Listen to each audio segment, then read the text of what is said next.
జన్మాది అస్య ఎవరి నుండి అయితే అస్య జగత్తుకి, అస్య అంటే ఈ జగత్తునకు జన్మాదులు ఉన్నాయో, జన్మ ఆదిగా ఉన్నదో అదే బ్రహ్మం.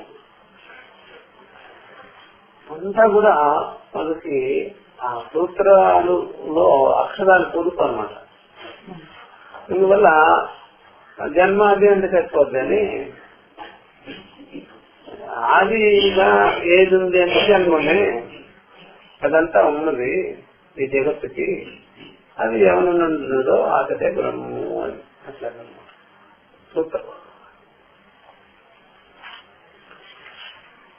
సూత్రము చెప్పువాడికి, సూత్రాన్ని అర్థం చేసుకునే వాడికి అంత సార్వజ్ఞత్వం ఉండాలి, బుద్ధి అట్లాగా వ్యాపకంగా ఉండాలన్నమాట. ఉంటేనే అర్థమవుతుంది, లేదంటే అర్థంగానే కాదు. ఈ విషయాన్ని మనం చెప్పుకుంటున్నాము. ఇది శాస్త్రయోనిత్వాటు అనేటువంటి సూత్రం వస్తుంది. దానికి ముందుగానే ఇదే చెప్పేసుకుంటుంది. ఈ సూత్రమే ఎక్కువ శాతం శాస్త్ర మర్మాన్ని, శాస్త్ర ప్రమాణాన్ని, శాస్త్రం యొక్క గొప్ప విషయాన్నంతా ఇదే చెప్పేసుకుంటుంది. అందుకనే ఇక్కడ ఇలాంటి విశేషణంతో కూడుకున్నటువంటి జగత్తు, నా యథావక్త విశేషణ జగత, ఈ జగత్తుకి పై చెప్పబడినటువంటి విశేషణాలతో కూడుకున్న జగత్తునకు ఇంకా దేనిని మీరు ఊహించకండి, వర్తించకండి, అనుకోకండి, ఒప్పుకోకండి, చెప్పకండి, బ్రహ్మం తప్ప అని దీంతో తీసుకొచ్చారనమాట. ఇది 26వ భాష్యభాగంలో. అందువల్ల ఈ అజంత్య రచనారూప స్వరూపుడైనటువంటి సర్వజ్ఞుడు, సర్వశక్తి సంబంధితుడైనటువంటి పరమాత్మ తప్ప, సచ్చిదానంద స్వరూపుడైనటువంటి నిత్య శుద్ధ బుద్ధముక్త స్వరూపుడైనటువంటి పరమాత్మ తప్ప, బ్రహ్మం తప్ప రెండవదిగానే కాదు. అందువల్ల అచేతనమైనటువంటి ప్రధానవాదులు, సాంఖ్యులు వాళ్ళు చెప్పేవాడు కానీ ఆ ప్రకారంగా అనుగ్రహ అణువుల చేత గాని, శూన్యం వల్ల గాని, సంసారి దేవుడు వల్ల గాని, ఇప్పుడు యేసుక్రీస్తు వల్ల వైకుంఠం, అదే విష్ణు అని, శివుడని, ప్రజాపతి బ్రహ్మం అని, ఇదంతా సంసారి దేవుళ్ళే, సంసారి భగవాన్. వీళ్ళ వల్ల ఏం కాదు, ఈ సృష్టికి ఆధారం వీళ్ళు కాదు. ఇవన్నీ తక్కువ రకమైన కేటగిరీ. వీళ్ళే పుట్టబడిన వాళ్ళు. అంతకు ముందుగా ఉన్నవాడు ఎవడైతే ఉన్నాడో ఆకలి వల్ల ఒక చోట ఉండకూడదు, విశిష్టంగానూ ఉండకూడదు, సర్వసామాన్యంగా అంతటా వ్యాపించుకొని లోపల బయట నిండుగా ఉండాలి.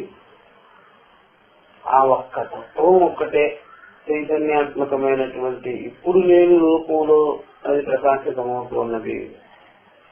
అదొక్కటే ఆధారము, కారణము, దాన్నే తీసుకోవాలి. అంతేగాని వీళ్ళందరినీ ఒప్పుకోరాదు అని మనకి ఆ లిస్ట్ ఇచ్చేసినారు.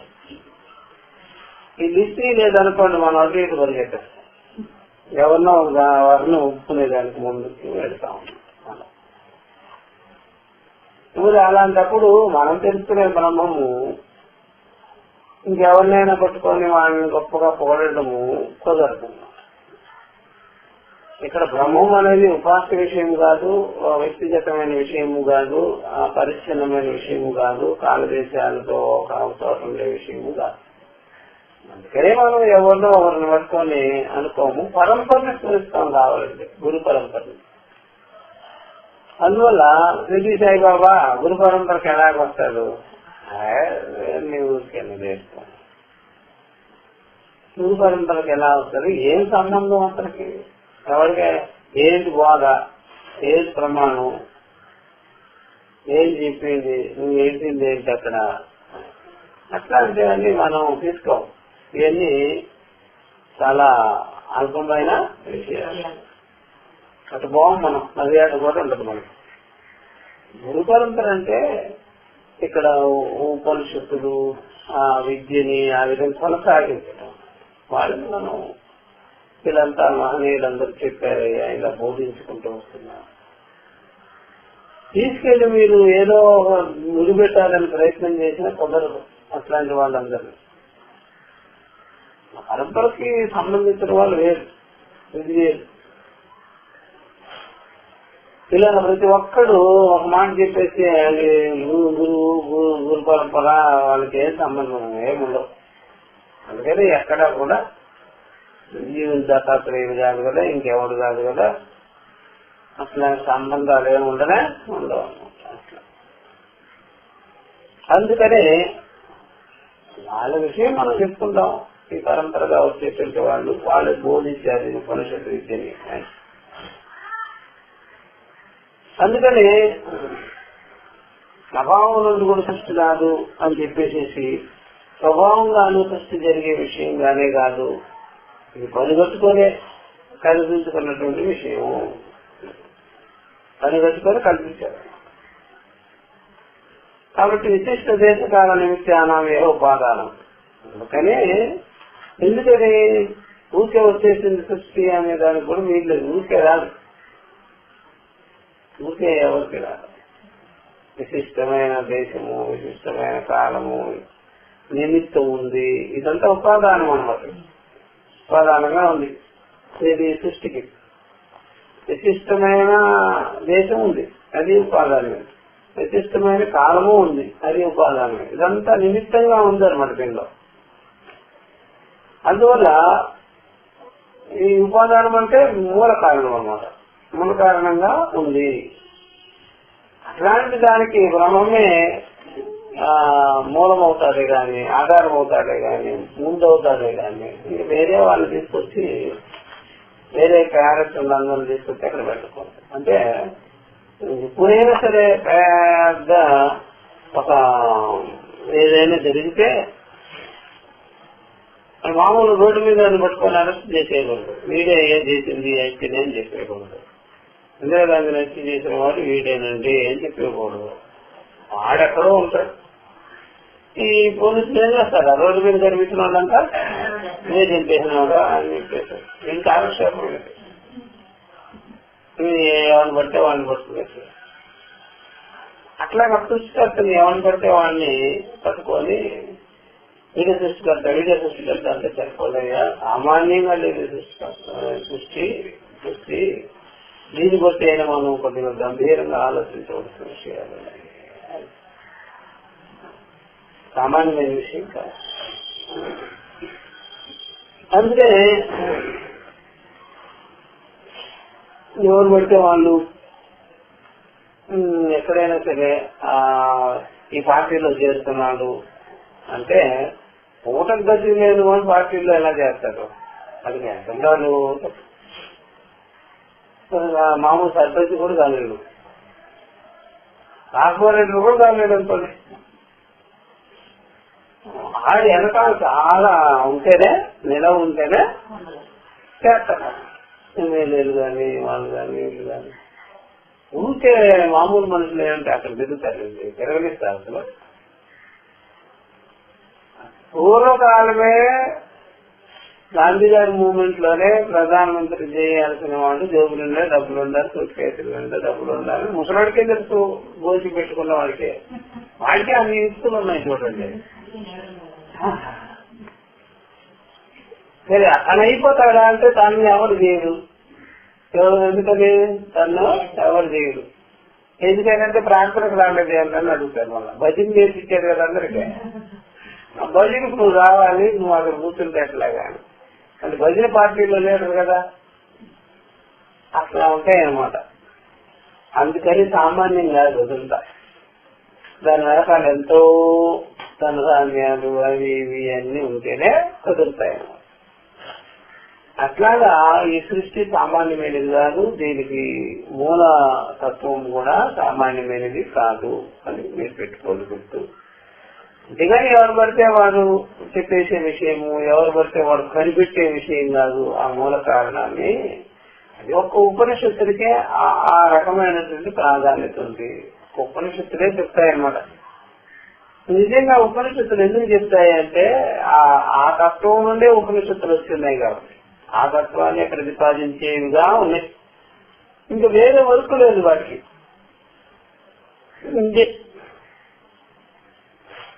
రాజుగారి దగ్గర ఉన్నవారు రాజుగారిని పొగిడినట్టుగా ఈ ఉపనిషత్తు కూడా బ్రహ్మం నుండి నోట్లో నుంచి ఊడిపడి బ్రహ్మాన్ని చెప్తూ ఉంటుంది అనమాట. ఇంకెవరికి స్టోరీ చెప్పదు. అందుకని దానికి ప్రాధాన్యత వచ్చిందనమాట. ఎవరికి? ఆ ఉపనిషత్తు. ఇంకే విషయం చెప్పదు. అది చెప్పేదానికి ఇప్పుడు పూనుకున్నారనమాట. అందుకని అనుమానం మాత్రం మీరు చేయకూడదు. అనుమానం అంటే తరికెట్టుకోవచ్చు. బ్రహ్మం విషయంలో ఎవరు తరికెట్టుకోకూడదు అని చెప్పేస్తున్నారు. ఏతదేవం అనుమానం సంసారీ వ్యతిరిక్త ఈశ్వర అస్తిత్వాది సాధనం మన్యంతే ఈశ్వర తారిణః.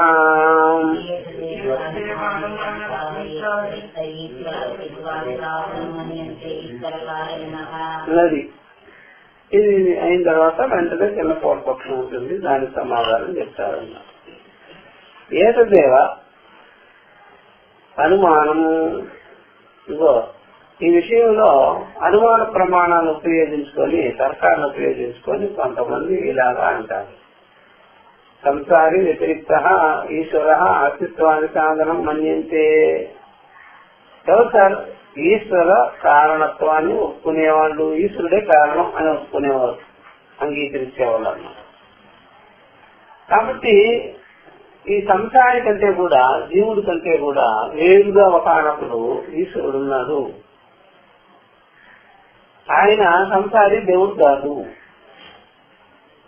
ఒక ఈశ్వరుడు ఉన్నాడు. ఆయన అస్తిత్వానికి సాధనం కూడా ఉంది. ఆయన ఉండబట్టే మనం నిద్రలేసి ప్రార్థన చేస్తున్నాం. ఆయన ఉండబట్టే మనం నిద్రలేసి సంధ్యావందనం చేస్తున్నాం, ఇలా పూజ చేస్తున్నాం, భజన చేస్తున్నాం, ఉపాసన చేస్తున్నాం, యజ్ఞం చేస్తున్నాం, అది చేస్తున్నాం, ఇది చేస్తున్నాం, ఇది నిషేధాలు పెట్టుకోవడం. ఈ జ్యోతిషం కూడా దానికోసమే పనిచేస్తుంది. దాని అది ఇట్లానే చెప్తారన్నమాట. ప్రతిదాన్ని చెప్తారు. ఉన్నాడు పరమాత్మ, ఉన్నాడు ఈశ్వరుడు ఉన్నాడు అని చెప్పేసి. ఈశ్వరుడు ఉన్నాడు అనే మాట అందరికీ చాలా సరైన విషయమే. చెవులో ఆ మాట పడితే మంచిదే. కానీ నాకంటే వేరు అంటే మాత్రం, జగత్ కంటే వేరు అంటే మాత్రం, జగత్తు కానివాడు జగత్తును వ్యాపించుకున్నవాడు అంటే మంచిదే. జగత్తు కానివాడు ఇంకొక జగత్తులో ఉన్నాడు, ఇంకో చోట ఉన్నాడు, భారతదేశాలకు లోబడి ఉంటే మాత్రం అది కరెక్ట్ అయిన విషయంగానే కాదు. అది బాగా గుర్తుపెట్టుకోవాలి. ఈ ప్రకారంగా ఎప్పుడైనా సరే మనం విచారం చేసుకోవాలన్నమాట. అట్లా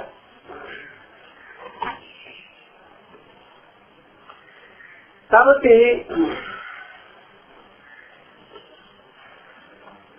మన్యంతే అస్తిత్వానికి సాధనం మన్యంతే అని చెప్పేసిన. కాబట్టి ఏదైతే అనుమానం సంసారీ వ్యతిరిక్త ఈశ్వర అస్తిత్వానికి సాధనం మన్యంతే ఈశ్వర కారణేన. ఇట్లాగా ఉన్నాడు అని, ఆయన సాధనలు ఉన్నాయని, చేసేవాళ్ళు చాలా మంది చేస్తున్నారండి, ఆయన కోసమేనని, దేని బట్టి అయినా మనం అనుమానం చేయాలి దేవుడు ఉన్నాడు అని. నువ్వు ఈశ్వరుడు ఉన్నాడనే మంచిదే కానీ అది అనుమానం చేస్తున్నాము ఆయన ఇట్లా ఉండబట్టి అంటే మాత్రం కరెక్ట్ గానే. అనుమానం చేసేవాడు చివరికి సత్య విషయంలో కూడా అనుమానం చేసినట్లయితే అప్పుడు ఆ అనుమానం వ్యక్తిగతము బుద్ధిగతము అయిపోతుంది. కాబట్టి ఇక రకరకాల బుద్ధులకి అవకాశాలు ఏర్పడుతూ ఉంటుంది అనమాట. వ్యక్తిగతం అయిపోతుంది. ఒకటి చెప్పిన దానికి ఇంకోటి చెప్పిన దానికి పొందిక ఉండనే ఉండదు. అట్లా అనుమానం చేయకూడదు. ఇట్లాగా అన్నాడయ్యా. నన్ను చెప్తున్నాను. ఇహాపి తదేవ ఉపన్యస్తం జన్మాని సూత్రే వేదాంత వాక్య కుసుమ ప్రదనార్థత్వాద సూత్రాణం వేదాంత వాక్యానికి అది వేదాంత వాక్యానికి వేదాంత వాక్యాని సూత్రై ఉదాహృత్య విచార్యంతే. వాక్యాంత విచారణ అధ్యవసాన నిర్వృత్తా బ్రహ్మావగతి నా అనుమానాది ప్రమాణాంతర నిర్వృత్త.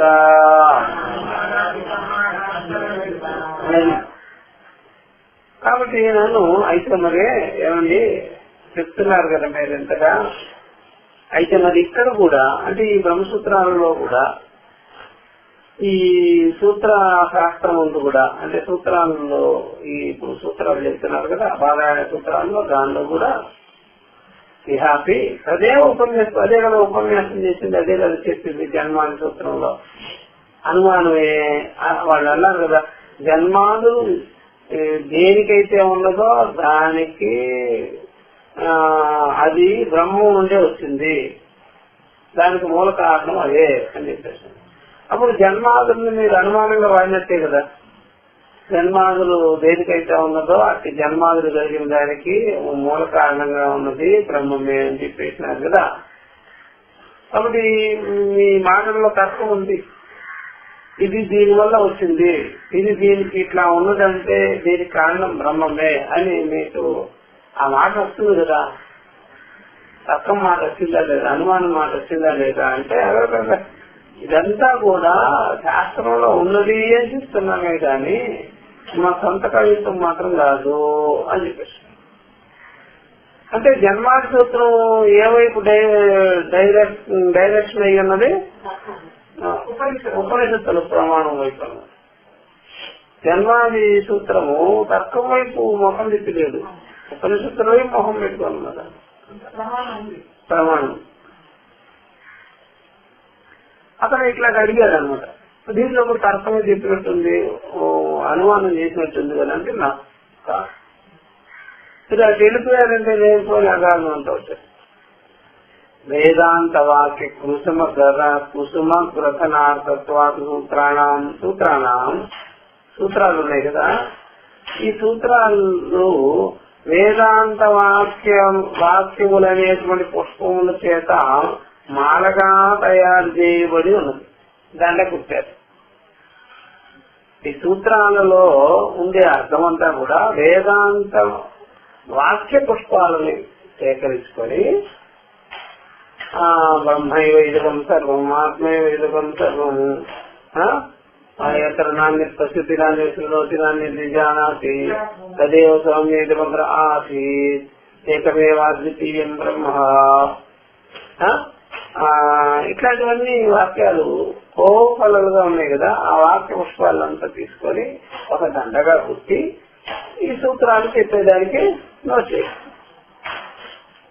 ఈ సూత్రాన్ని కానీ మీరు ఇట్లా లాగితే కొన్ని ఇదివరకు ఒక తమాషాగా ఒక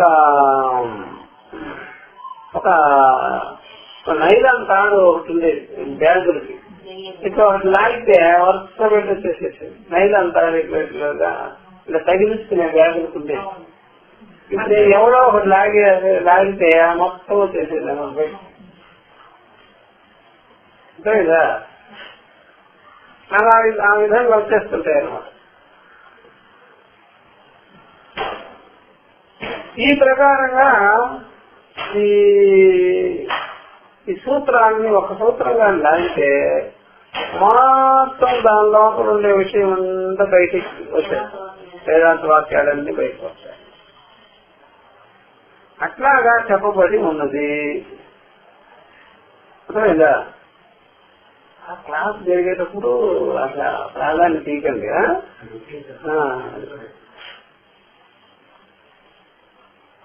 అందుకని ఈ సూత్రాన్ని ఓపెన్ చేస్తే ఆ వెబ్సైట్ ఓపెన్ చేసినట్టే ఎవరికైనా సరే. సూత్రాన్ని కానీ అట్లా ఓపెన్ చేసామనుకోండి, వెబ్సైట్ అంతా ఓపెన్ అయ్యి దాని లోపల ఫలితంతా బయటకు వెళ్తారు.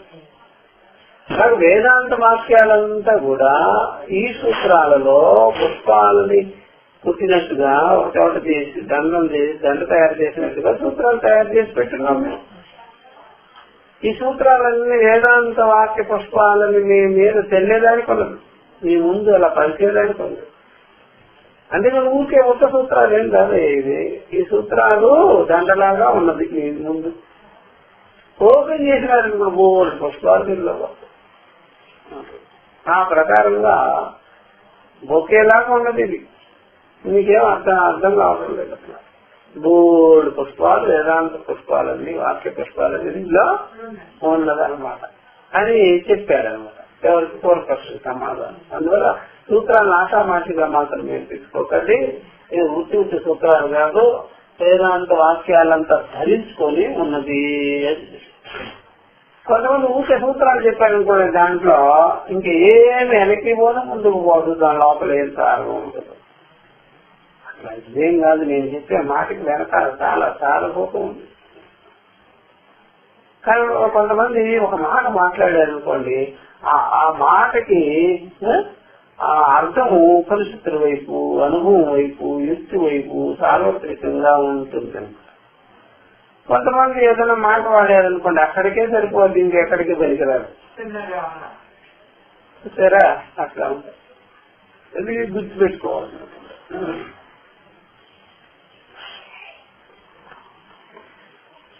అందువల్ల ఇక్కడ చెప్తున్నారు, వేదాంత వాక్యాన్ని సూత్రై ఉదాహృత్య విచార్యంతే.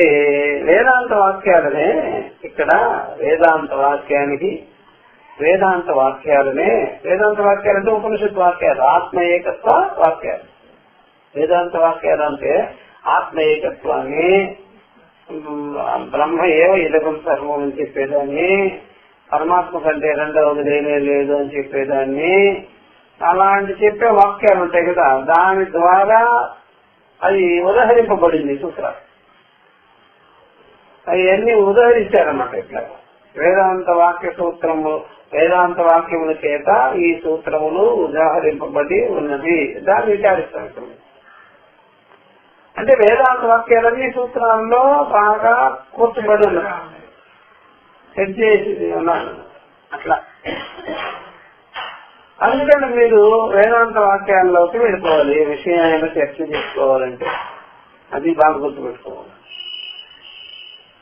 చాలా మందికి శాస్త్ర ప్రమాణం అనేది తెలియకుండా ఏదేదో ఊరికేనే సాధన చేస్తే వచ్చేది అనుకోని ఉంటారు. వేదాంత విషయం మా గురువు దగ్గర వెళ్తే మాకు తెలిసింది, ఓహో శాస్త్ర ప్రమాణం చేస్తేనే జ్ఞానం కలుగుతుందా అని. ప్రతి ఒక్కరు ఏం చేస్తారంటే, నువ్వు నిద్ర లేస్తేనే ఇట్లాగా స్నానం చేసుకో, స్నానం చేసుకున్న తర్వాత నువ్వు ధ్యానం చేసుకో, ధ్యానం చేసుకున్న తర్వాత ఇంకేదైనా జపం చేసుకో, యోగం చేసుకో, అది ఇది ఇట్లాంటివి అనమాట. ఇవి ఉంటాయి. దేనికంటే మోక్ష సాధన ఇది, జ్ఞాన సాధన ఇది, మీకు ఎప్పటికైనా మోక్షం కలుగుతుంది, మీకు ఎప్పుడైనా బ్రహ్మ దర్శనం అవుతుంది. చివరికి ఈ తంటాలు పడి తంటాలు నెక్కిపోవడం అనమాట. చివరికి గురువుల దగ్గరికి వెళ్తే సాంప్రదాయకుల దగ్గరికి వాళ్ళకి ఏంటంటే ఈ విధంగా నువ్వు విచారణ చేస్తే కలుగుతుందే కానీ ఇలా ఉత్తుగా నువ్వు అట్లాంటి పనులన్నీ చేసుకుంటుంటే కాలం గడిచిపోతూ ఉంటుంది. నీకు మాత్రం నిశ్చయానికి ఎదురానే రాదు. అందువల్ల శాస్త్ర ప్రమాణాల ద్వారానే విద్యని విచారం చేసుకోవాలి, తత్వ విచారం చేసుకోవాలి. అందుకని వేదాంత వాక్యాల ద్వారా మీకు బాగా విచారింపజేయబడుతుంది అని చెప్పేసి. ఎందుకు సార్ అట్లాగా అంటే చెప్తున్నారు, వాక్యార్థ ఇది అండర్లైన్ చేసుకోవాల్సింది. వాక్యార్థ విచారణ అత్యవసాన నివృత్తాహి బ్రహ్మావగతి అనుమానాది ప్రమాణాంత వివృత్త అని ఇది అండర్లైన్ చేసుకోవాల్సిన వాక్యం. కాబట్టి వాక్యార్థ విచారణ అత్యవసాన నివృత్తాహి బ్రహ్మావగతి అదొక పాయింట్ అనమాట. అంతవరకు వాక్యార్థ విచారణ చేసే సమకాలంలోనే సునిశ్చయానికి వస్తుంది బ్రహ్మజ్ఞానము, బ్రహ్మానుభవము. వాక్యార్థ విచారణ చేసే సమకాలంలోనే సునిశ్చయానికి వస్తుంది. నా అనుమాన ప్రమాణ నివృత్త, అనుమాన ప్రమాణాలతో గానే కాదు. అనుమాన ప్రమాణాలతో నిత్యానికి రాదు. బ్రహ్మం ఉంది ఆచరించుకోండి, సాధన చేసుకోండి, ఉపాసన చేసుకోండి, ఇంకేదో చేసుకోండి అనుకుంటూ కూర్చుంటే ఇది బ్రహ్మజ్ఞానం కలగదు, బ్రహ్మము విషయానికి రాదు. వాక్యార్థ విచారణముల చేతనే వాక్యార్థ విచారణ చేయడం వస్తే అది అధ్యవసాన నివృత్తం అవుతుంది, అంటే నిశ్చయానికి వస్తుంది. అధ్యవసాయం అంటే నిశ్చయం. ఆ నిశ్చయంతో అది అయిపోతుంది, నిశ్చయ జ్ఞానం కలిగిపోతుంది, నివృత్తం అయిపోతుంది. అతని నిశ్చయంతో నివృత్తం కంప్లీట్ అవుతుంది. ఏది బ్రహ్మజ్ఞానం. అంతేకాదన్నా అనుమానాది ప్రమాణాంతర నివృత్త, అనుమానాది ప్రమాణముల చేత అది నివృత్తమయ్యేది, కంప్లీట్ అయ్యేదిగానే కాదు కదా. అందుకనే ఇక్కడ వాక్యార్థ విచారణ చెయ్యాలి. ఆ వాక్యార్థ విచారణ నిశ్చయం వల్లనే బ్రహ్మజ్ఞానం కలుగుతుంది. నా అనుమానాది ప్రమాణాంతర నివృత్త, అనుమానాది ప్రమాణముల చేత నిశ్చయం రాదు, ఏకత్వ జ్ఞానం కలగదు అన్నమాట. అందువల్ల వాక్యార్థ నిశ్చయాన్ని కలిగించుకోవాలి. వాక్యార్థములు అంటే ఆత్మ ఏకత్వాన్ని బోధించేది, బ్రహ్మ ఏకత్వాన్ని బోధించేది, అహమస్మి బ్రహ్మ అని చెప్పేటువంటి వాక్యార్థం ఉంది కదా. వాక్యాన్ని, దాని అర్థాన్ని గ్రహించుకోవాలి, మనం విచారించి తెలుసుకోవాలి. ఇలాగా వాక్యార్థ విచారం చేసే సమకాలంలోనే సునిశ్చయానికి వస్తుంది బ్రహ్మజ్ఞానం అహమస్మితి. అంతేకాని అనుమాన ప్రమాణం గాని ఇతర ప్రమాణాలు గాని మీరు దాన్ని తలకిందులు సాధన చేసుకున్నా సరే ఏం కలగదు. అందుకనే ఇంతకాలం మీరు ఈ ప్రకారంగా సాధనలని ఎందుకు ఈ గొడవ చేస్తున్నారు? గురువు దేవుడు ఒక ఉపనిషత్తుని మీరు వినరాదా, తెలుసుకోరాదా, విచారించుకోరాదా అన్ని విషయాల మీద అర్థం అవుతుంది కదా. అది కూడా బాగా గుర్తు పెట్టుకోవాల్సింది. ఎవరైనా ఫ్లూట్ పెట్టుకోవాలో, హార్మోన్ పెట్టుకోవాలో, మంత్రులు పెట్టుకోవాలో, ఎవరు పడితే వాడిని చేస్తే మన రాదు. ఎందుకని ఫ్లూట్ అనేది కూడా ఫ్లూట్, దాని మీద ఏం లాభం లేదు. నేను ఇప్పుడు దొరకచ్చు గీర్చుకునే కానీ మునుపలే కానీ అదే ఫ్లూట్ వాయించే వాడి చేతికి ఏంటి, దాంట్లో రామరామ అంత గొప్ప విషయాలన్నీ సంగీతం అంతా రాణిస్తారు వాడు. వాడికి అది బాగా అలాగా ఉపనిషత్తు నా చేతికెళ్ళి, గీత నా చేతికెళ్ళి, ఫ్లూట్ కన్నా ఇంకా మాధుర్యం సరే. అలాగా ఈ ఉపనిషత్తు, ఈ భగవద్గీత ఎవరికి పడితే వాడికి ఇస్తే ఏమనుకున్నాడు, పారాయణం చెయ్యి, ఇట్లా ఆచరణ చేయాలి, సాధన చేయాలి, ఇలాంటివన్నీ కబూర్లని చేసుకుంటారు. అందువల్ల ఎవరి చేతికిస్తే ఏ దానిలో నుంచి అర్థము ఫలిస్తుందో, నిశ్చయానికి వస్తుందో వాళ్ళ ద్వారా అది విచారణ చేయవలసింది, అట్లాంటి వాళ్ళ ద్వారా. కాబట్టి ఉపనిషత్తుల్లో లేని విషయాలేమి లేవు, అన్ని సమగ్రంగా చెప్పబడింది. అంతేగాని దాన్ని తీసుకెళ్లి ఇతరులకి అసంప్రదాయకులైనటువంటి వాళ్ళ చేతికిస్తే అనుమానం అది ఇది, తర్కము, సాధన అది ఇది చేసేస్తుంటారు. అర్థమైందా? అది బాగా గుర్తుపెట్టుకోవాలి. దీంట్లో ఫ్లూట్ ని నేను కనీసం ఒక 10 ఏళ్ల నుంచి వాయిస్తాను. ఎందుకు రాస్తుంటాం అదే నేను మాత్రం ఫ్లూట్ చేసి వాడి చేసి వెళ్ళను. వెళ్ళకుండా నేనే వాయించుకుంటాను. నిద్ర మానేస్తాను, ఆకలి డప్పులు కూడా చేయించేస్తాను, ఫ్లూట్ వాయించుకుంటూ ఉంటా, ఊరేస్తా. ఎలా పడితే అలాగే, ఎలా పడితే అలా ఊరేస్తే వచ్చేస్తుందా. చాలా కొంటాను, ఇది కాబట్టి చాలా కొంటాను. అటక మీదంతా ఫ్లూట్ ఉండొచ్చు, కానీ ఒక్కటి చాలు సరైన వాడి దగ్గర తీసుకెళ్ళి. అందుకనే మీరు ఏ ఇన్స్ట్రుమెంట్ అయినా సరే అట్లాంటి వాళ్ళ దగ్గర తీసుకెళ్ళాలి. కానీ ఊరికేనే మనం సొంతంగా చేసుకుంటే చివరికి ఫ్లూట్ని నమిలేది కూడా అండి అనుకుంటే కోపతి మృతంగా పడగొట్టేది. దానిలో ఏముందండి, ఏముంది అట్లాగే ఈ పుస్తకాలు ఊరికేనే దీన్ని ఏం చేసుకున్నా సరే, చించి పెట్టుకున్నా సరే, నోట్లేసి నవ్వులేసినా సరే, దీనికి ఏం అర్థం రాదయ్యా. గురువు తీసుకొస్తే అర్థం చెప్తారు. అర్థం తత్వమసి బ్రహ్మయుతం సత్యం జ్ఞానం అనంతం బ్రహ్మ ఎంత అర్థం ఉంటుంది దాంట్లో వాళ్ళు ఇప్పేసి చెప్పేస్తారు. వెళ్తారు వాళ్ళకి అనిపిస్తుంది. అలాంటి వాళ్ళ మీద వెళ్ళి నేర్చుకోవాలి. కానీ ఊరికి అనుమానాలు చేసుకుంటూ అది చేసుకుంటూ ఇది చేసుకుంటూ కాలక్షేపం చేసి లేకపోయినవన్నీ అవన్నీ అయ్యే పని కాదు. అందుకని ఎప్పుడైనా సరే మనసు కూడా తహతహం ఆడుతుంటుంది. అర్థం కొరకు, సరైన అర్థం కొరకు అనుమానం చేసి దాని గురించి ఎలా నువ్వు ఊరికే ఇక్కడ చేరి మీరు ఏం చెప్పాలంటే బస్ స్టాండ్కి వెళ్ళకుండానే ఇంటి దగ్గర చేరి ఏ బస్సు వస్తుందో ఎప్పుడు వస్తుందో ఏమిటో అనుకుంటుంటాడు. మనప్పుడు కోపం వచ్చేసి నువ్వు బస్ స్టాండ్ చేరకుండా ఇక్కడ చేరు ఏదైనా అడిగేటప్పుడు బస్సు వస్తుందా రాదా ఇట్లాంటి పనులు నీకు ఎందుకు వెళ్ళు ముందెళ్ళు ఇక్కడ నిలబడు వస్తుందో నేను చెప్ప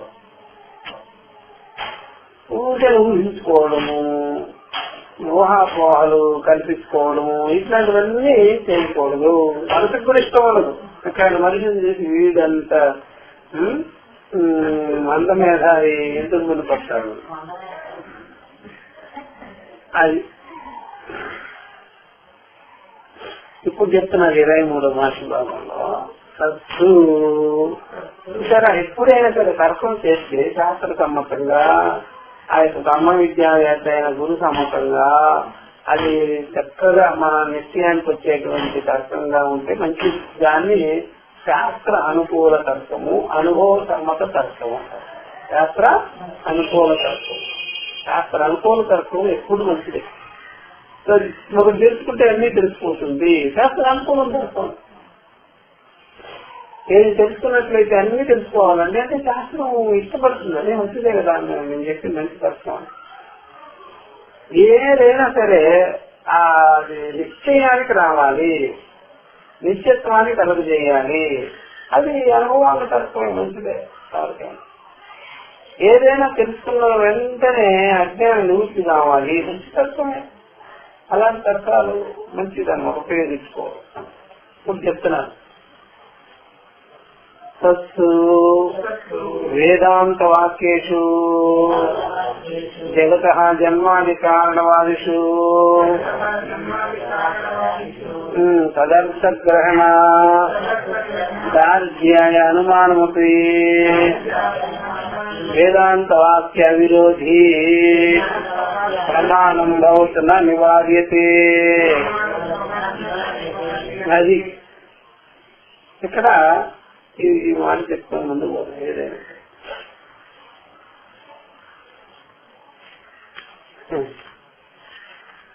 అందుకని ఇంత గొప్ప గొప్ప విషయాలంటే ఆశే. జగ్గి వాసుదేవ్ అనేవాడు చాలా మందిని అమ్మాయిల్ని అబ్బాయిల్ని పెట్టుకున్నాడు.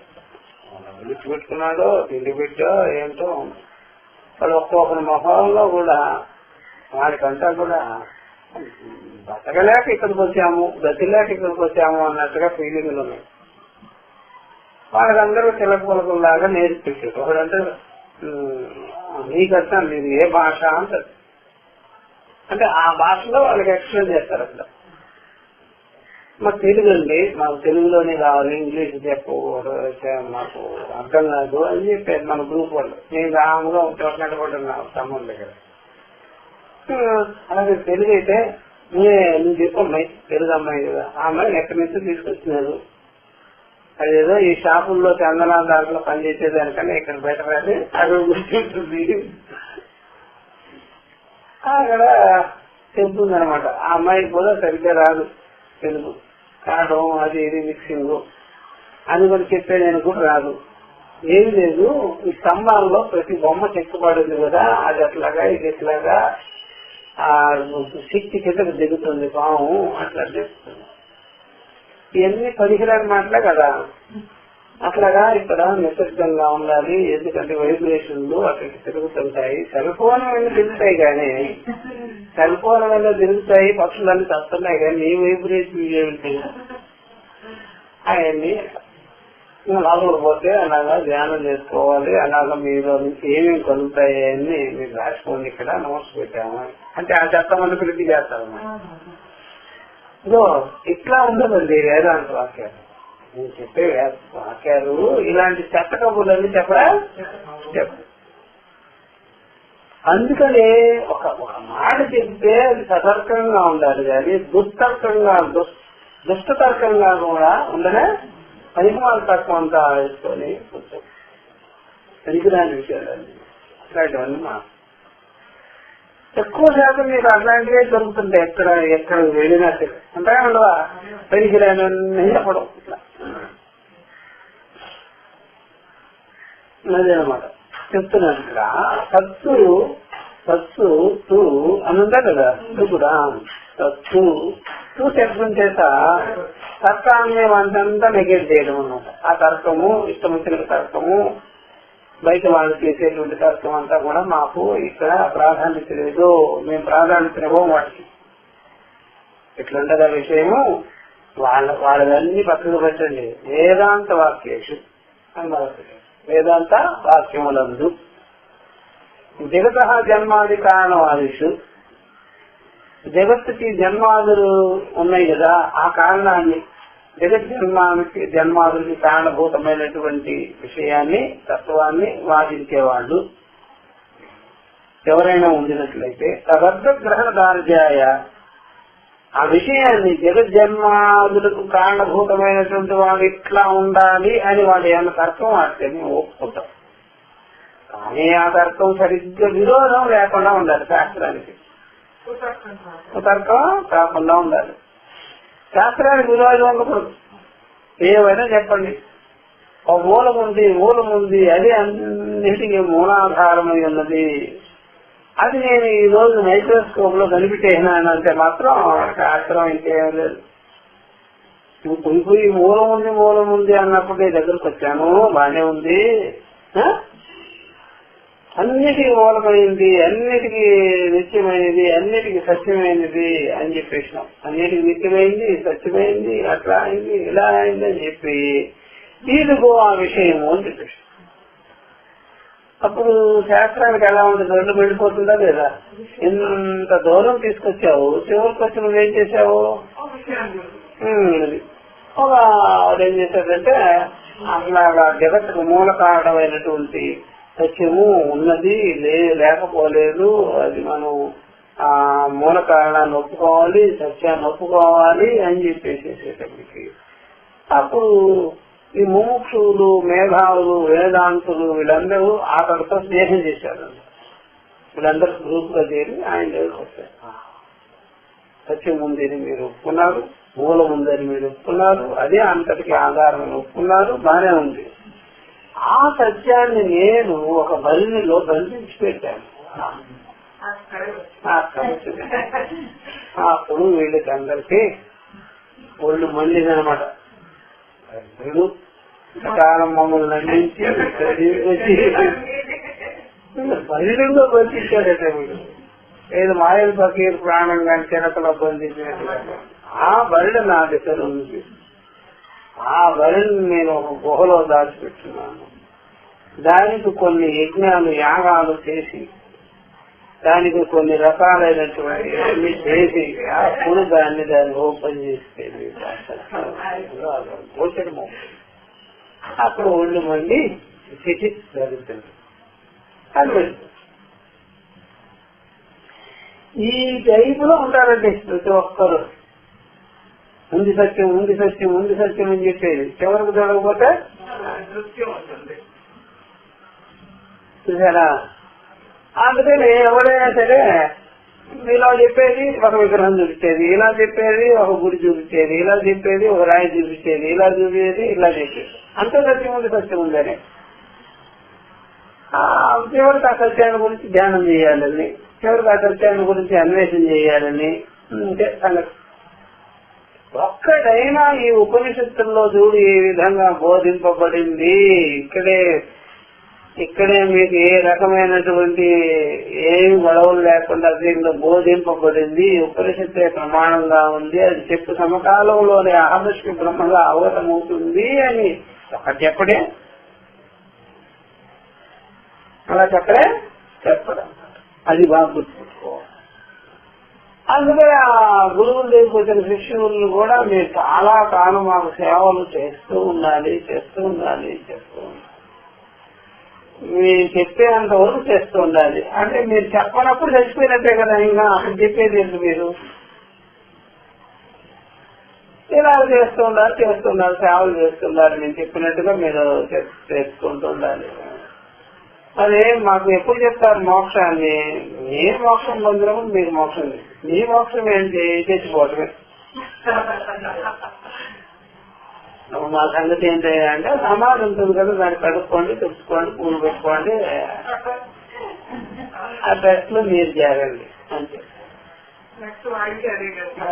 ప్రతి ఒక్కరు ప్రతి దానికి ఒక ట్రస్ట్ పెట్టేస్తుంటారు చూడండి, అవునా కదా? ఆ బ్రహ్మాస్మి ట్రస్ట్, దానికి ట్రస్ట్ ఎందుకు మళ్ళా అంటే ఫౌండేషను కొన్ని పెట్టాలి ప్రతిదానికి. అది బాగా చూసుకోవాలి. ఈ ప్రకారంగా శాస్త్ర ప్రమాణం చెప్తారేమో అని చూస్తుంటారు, చెప్పరు. అందుకనే చెప్తున్నారు, జన్మాది వాదులు ఉన్నారు కదా, జగత్ జన్మాది కారణవాదులు. ఈ వేదాంత వాక్యములు ఎందు ఉంది అది, దాన్ని గ్రహించలేను తదర్థ గ్రహణ దానం చేయ. ఆ యొక్క అర్థాన్ని బాగా దృఢంగా గ్రహించుకునేంత కొరకు మీరు ఎప్పుడైనా అనుమానాన్ని వాడితే తప్పు లేదు, వాడండి, నేనేం కాదను. అనుమానాన్ని వాడండి, కానీ యూస్ఫుల్ గా ఉండాలి. అది యూజ్లెస్ తర్కాన్నంతా వాడితే, అది శాస్త్రానికి పనికిరాని తర్కాన్ని వాడితే, అనుభవానికి పనికిరాని తర్కాన్ని వాడితే, ఏకత్వానికి పనికిరాని తర్కం వాడితే ఎందుకు పనికొస్తుంది సార్? అదంతా అదేం పనికొచ్చేది కానీ కాదు. అట్లా అది అనమాట. జన్మాది కారణం ఆదిషు అదంతా గ్రహణ దానిడి ఆ అనుమానం అవి. అందుకనే అనుమానం అవి వేదాంత వాక్య అనివార్య ప్రమాణం అదే దాన్ని నివారి, దాన్ని మేమేమనం, దాన్ని నివారించాం మేము. అందువల్ల మీరు అనుమానం వాడండి, అంటే తర్కం వాడండి, యుక్తులు వాడండి, వేదాంత వాక్యాలకు మాత్రం విరోధం కానే రాకూడదు. ఆత్మ ఏకత్వం సజీవఫలాన్ని ఇచ్చేటట్టుగా ఉండాలి. అహమస్మిగా చెప్పాలి, అవేదంగా చెప్పాలి, సర్వం సన్నిహితం బ్రహ్మ అని చెప్పాలి, సాధన సాధ్యరహితం అని చెప్పాలి, నిత్యం అని చెప్పాలి, సర్వకాల సర్వావస్థలు ఏకరూపం అని చెప్పాలి, అవతాత్రయ సాక్షి అని చెప్పాలి. ఇప్పుడే తెలుసుకునే సమకాలంలోనే నేనయ్యున్నానని తెలుసుకోవాలి. సంసారిగా అని ఉండే సమకాలంలో కూడా సంసారి ఆత్మ నిత్య అని చెప్పాలి. సంసారి ఆత్మ ఎవడో నిత్యంగానే ఉన్నాడు అని చెప్పాలి. వాడికి ఏ రకమైనటువంటి ఎలాంటివి ఏమి లేదు, వికారాలు లేనే లేవు. తెలుసుకునే సమకాలంలో కూడా బ్రహ్మమే ఉన్నాడు, అంత పూర్వం కూడా బ్రహ్మమే ఉన్నాడు. ఇట్లాంటి వాక్యాలు ఉన్నాయి కదా వేదాంతంలో, వాటికి విరోధం కలగకూడదు. ఆ తర్కాలన్నీ నువ్వు పాపవే, నువ్వు బాగుపడవు, ఈ జన్మలో బాగుపడవు, నువ్వు అంతేను, నువ్వేం చేసినా అంతేను, అట్లాంటివన్నీ చెప్తే ఉపనిషత్తులు ఏం చేస్తాయి? విభేదిస్తాయి. ఏంటి లేకపోవన్నీ చేసేవాళ్ళు. అర్థమవుతుందా? అట్లాగనమాట. అందుకని ఎప్పుడైనా సరే ఎవరైనా సరే మీరు బ్రహ్మవేత్తలు, బ్రహ్మజ్ఞానం కలిగించుకునేవారు, ఎప్పుడైనా సరే మీరు రోజు వారి నిత్య కార్యక్రమాలు ఉపాసన చేయకపోతే, పూజ చేసుకోకపోతే బ్రహ్మజ్ఞానం అరిగిపోతుంది, సరిగిపోతుంది అని చెప్పేస్తే అలాంటి కష్టాలన్నీ మాకు అనుకూలమైనదిగానే. బ్రహ్మజ్ఞానం అంటే ఏంటి? బ్రహ్మస్వరూప జ్ఞానం అంటే ఏంటి? అది పోయేది వచ్చేదా? ఇట్లాగా ఈ ప్రకారంగా మీ మనం అనుమానానికి ప్రాధాన్యత ఇస్తామా ఇవ్వమా? ఇష్టంగా తర్కానికి ప్రాధాన్యత ఉందా లేదా? అనుమానం అంటే తర్కమే. తర్కానికి ప్రాధాన్యత ఇస్తాం, ఆ తర్కము వేదాంత వాక్యాలకి ఏమై ఉండాలి? విరోధం కాకుండా ఉండాలి. పక్కదారు పట్టించేదిగా ఉండకూడదు. అందువల్ల సూక్ష్మ బుద్ధి కలిగిన వాళ్ళని, మేధావుల్ని ఒప్పుకుంటాం. మంచి బుద్ధి, తర్క బుద్ధి చేసే వాళ్ళని ఒప్పుకుంటాం. కానీ వేదాంత వాక్య విచారణకి అనుకూలంగా ఉండాలి. ఇప్పుడు ఒక మాట అన్నాం అనుకోండి, పరమేశ్వరుడు లేని చోటు లేనే లేడు, అలా ప్రార్థన చేస్తే మంచిది. పరమేశ్వరుడు లేని చోట లేనే లేడు అని ధ్యానం చేస్తే మంచిది. ఆ ధ్యానం మంచి ధ్యానమే కదా. నాలో నీలో అంతటా వ్యాపించుకున్నటువంటి పరమాత్మ అని మేము విచారించుకొని ఉన్నాము అని ధ్యానం చేస్తే తప్పేలా. అంతటా ఉండే పరమాత్మ నాలో కొద్దిగా రావచ్చు కదా అని ధ్యానం చేస్తున్నాం. ఇదేం ధ్యానమే? పనికిమాల ధ్యానం. అంతటా ఉండగలవు, నాలో కొద్దిగా వచ్చేది నీ మొహం. నువ్వు ధ్యానం చేయవలసింది ఏమిటయ్యా అంటే, సూర్య మనమోపన లేకుండా తత్వం అంతటా వ్యాపించుకో. నేనెందుకు కాలేదు, నేనెందుకు కాకూడదు, నేనెందుకు ఈ విధంగా జీవుడు అనిపించుకుంటున్నాను, ఇది తప్పు కదా అని ధ్యానం చేసే ఉంది. అది మనమే సంబంధించి అలా ప్రార్థన చేసుకొని నేనేమడగాలి, పరమాత్ముడు అంతటా వ్యాపించుకోన్నాడు, అంతటా అన్నిటికీ ఆధారభూతంగా, సుఖానికి దుఃఖానికి అన్నిటికీ ఆధారంగా ఉన్నాడు, నేనేమడగాలి, నా మోహం కాబట్టే అంటే మంచి ప్రార్థన బాగుంది అని ప్రార్థన.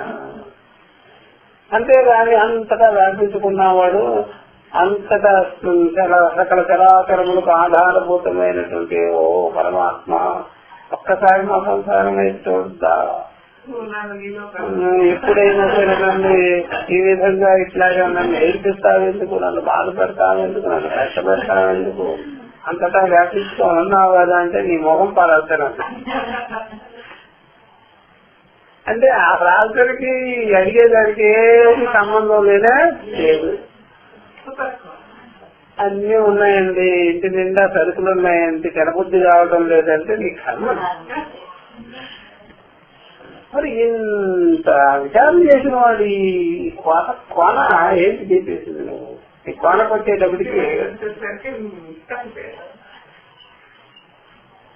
చూసారా, అదంతా దుస్తర్కాలన్నమాట. అట్లాగా అనుకూలంగా ఉండాలి చేసేటప్పుడు.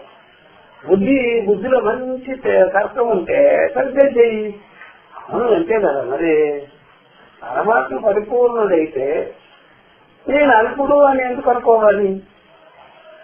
ఇది సరైన మాట కాదు. అందువల్ల పరమాత్మ అయినా అల్పుడై ఉండాలి, నేను అల్పుడై ఉండాలి. ఇద్దరు అల్పుడు ఒకరినొకరు ప్రార్థన చేసుకోవాల్సిన పని లేదు. ఇట్లా తర్కం చేయండి, మీకు మంచి ఆన్సర్ వస్తుంది. అంతేగా పరమాత్మ పరిపూర్ణుడైతే నేను అల్పుడైతే, నేను అల్పుడైతే ఆయన పరిపూర్ణుడైతే, నేను అల్పుడు ఆయన అల్పుడైతే నేను ఇద్దరికైనా ఎందుకు ప్రాంతం ఎందుకయ్యా? ఆయన దేశకాలాల్లో ఉండి నేను దేశకాలాల్లో ఉంటే మా పక్కన మనిషిలాగా ఉన్నాడు. ఇలా మీరు తర్కం చేసుకోండి, మంచి బుద్ధి జరుగుతుంది. అంతేగాని ఎప్పుడైనా సరే శృతికి అనుకూలమైన తర్కం చేయండి, విరుద్ధమైన తర్కాలని చేయొద్దు. కాబట్టి ఈ ప్రకారంగా వాక్య అవిరోధి ప్రమాణం భవించదు. అవిరోధి తర్కాన్నే మనం వాడుకుంటాం, ఉపయోగం అదే ప్రమాణం. మనం నివారిస్తే దాన్ని మేమేమనం నివారిస్తాం, అడుగు అని. శృతి వచ్చే శృతి చెప్పింది ఈ మాట చూసుకో. ఇక్కడ శృతి వచ్చే సహాయత్వేన తర్కస్య అభ్యుపేతత్వాత్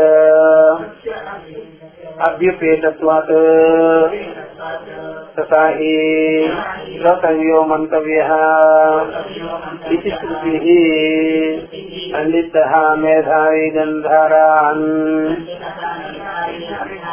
ఏవ ఉపసంపద్యతే ఏవమేవ ఇహ ఆచార్యవాన్ పురుషవేదః ఇతి చ పురుష బుద్ధి సాహాయ్యం ఆత్మనః దర్శయతి. శృతి కూడా మనకి ఇది అనుకూలమైన ప్రమాణాన్ని ఉపదేశాన్ని ఇచ్చింది. అందువల్ల శృతి వచ్చి సహాయత్వేన తర్కస్య అభిప్రేతత్వం. శృతి ద్వారా ఈ మాట వచ్చింది మనకి, ఈ ఉపదేశం వచ్చింది. శృతే చెప్పింది సలహా, మంచి సలహా, చదువులేసి ఇచ్చేసింది. ఏమని అంటే తర్కాన్ని వాడుకోండి. నేనేమైనా కండిషన్ గా ఒక కడుపున పండుగని చెప్పలేదే, తర్కాన్ని వాడుకోండి, మంచిదే కదా అది. అదేదా ఒక పిల్లవాడు వచ్చాడు ఒక గురుకులంలో. ఒక పిల్లవాడు ఏమన్నాడంటే, ఇద్దరు పిల్లవాళ్ళు ఒకడు వచ్చాడు ముందు వచ్చి, స్వామి తప్పు చేస్తే దేవుడు మనల్ని బాధిస్తాడా అని. ఇంకోటి ఏమన్నాడంటే, మనం చేసే తప్పులకి సాక్షి అయినే కదా, ఆయనే మంచి చెడులు తెలుసుకుంటాడు కదా, అసలు ఎవరిని ఏమంటాడు పరమాత్మ, మన బుద్ధికే బుద్ధి చెప్తాడు కదా, అందువల్ల ఇంకా దండించేది ఏమనుకో, బుద్ధి చెప్పడమే కావాలి. ఇప్పుడు సతర్కం ఏది ఈ రెండింటిలో? రెండవది. అట్లా ఇంకొక మాట, ముందు మాట కాదు, కండిషన్. అది ఎవరో మీ కండిషన్ లో బంధించి పెట్టారు, అది పాపం, ఇది పుణ్యం, అది ఇది అని. అందుకని ఎవడైనా సరే ప్రతిదానికి పుణ్యము పాపం అని వాడారు అనుకోని, అంతా కండిషన్ నుంచి వచ్చింది. ప్రతిదానికి పరమాత్మ అనుగ్రహము అన్నాడు అనుకోండి, అది మంచిది, సతర్కం. ఈ ప్రకారం శృతి చెప్పింది, ఈ తర్కాన్ని వాడుకోండి, మీ బుద్ధి సూక్ష్మాన్ని వాడుకోండి అని చెప్పింది. అంగీకారం, అభ్యుపేతత్వం. తథాహి కాబట్టి శ్రోతవ్యో మంతవ్యో శ్రోతవ్యో మంతవ్యో నిధిధ్యాసితవ్య అనే సమకాలంలో కూడా శ్రవణం చేయాలి, మననం చేయాలి అని చెప్పే సమకాలంలో కూడా తర్కాన్ని వాడినంది. మంతవ్య అనే చోట ఆయన పేరు మంచిది అన్నమాట. శ్రోతవ్య అంటే శ్రవణం చేయండి, మంతవ్య అంటే తర్కత మంతవ్య, మననం చేసేటప్పుడు తర్కాన్ని పొందించుకొని, తర్కాన్ని వేసుకొని పెట్టుకొని మీరు బాగా మననం చేయండి.